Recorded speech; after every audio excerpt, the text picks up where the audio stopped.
कहानी खूनी झील की। एक बार की बात है, जब एक अद्वितीय जंगल में एक रहस्यपूर्ण झील थी।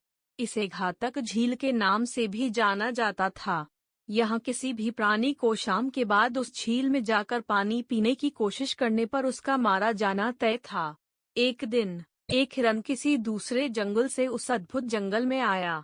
वहां पर उसने एक बंदर से दोस्ती की। बंदर ने हिरन को उस जंगल के बारे में सभी जानकारी दी, लेकिन उस घातक झील के बारे में बताना भूल गया।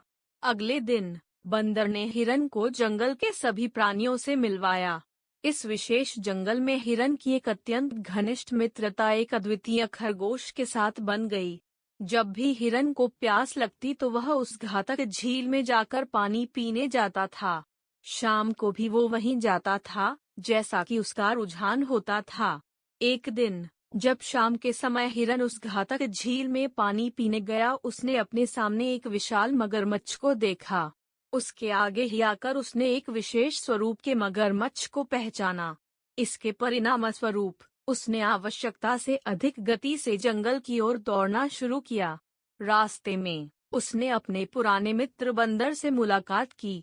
बंदर ने हिरण से उसकी अत्यधिक गति से दौड़ने का कारण पूछा। हिरन ने उसको अपनी कथा सुनाई। तब जग्गू ने अपनी चूक की और कहा कि वह भूल गया था कि वह उस घातक झील की बात नहीं कर बता पाया था, जिसमें जो भी शाम के बाद जाता वह वहां से वापस नहीं आता। लेकिन उस झील में मगरमच्छ क्या काम कर रहा होगा, हमने उसे कभी देखा नहीं। यह सूचित करता है कि वह मगरमच्छ वास्तविक रूप से वहां उपस्थित जानवरों को भोजन के रूप में प्रयुक्त करता है, जो भी शाम के बाद उस झील में पानी पीने जाते हैं। आगामी दिन जब बंदर ने जंगल के सभी जानवरों को साथ लिया और उन्हें उस झील की ओर ले गया, मगरमच्छ ने सभी को आने के बाद छुप जाने का निर्णय लिया। हालांकि मगरमच्छ की पीठ अब भी पानी से ऊपर उठी हुई थी। सभी जानवर बताते हैं कि उसकी पीठ पर दिखने वाली चीज वास्तव में मगरमच्छ है। इस सूचना के बाद मगरमच्छ ने कुछ नहीं कहा। खरगोश ने अपने दिमाग का उपयोग करके कहा कि यह सिर्फ एक पत्थर हो सकता है। हालांकि सब इसे मानने को तैयार नहीं होंगे जब तक कि यह खुद बोलकर साबित नहीं कर देता।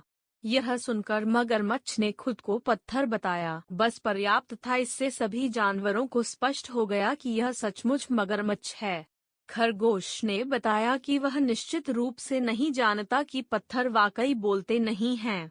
इसके बाद सभी जानवरों ने मिलकर मगरमच्छ को उस झील से भगाया और उन्होंने खुशी खुशी अपना समय बिताना शुरू किया।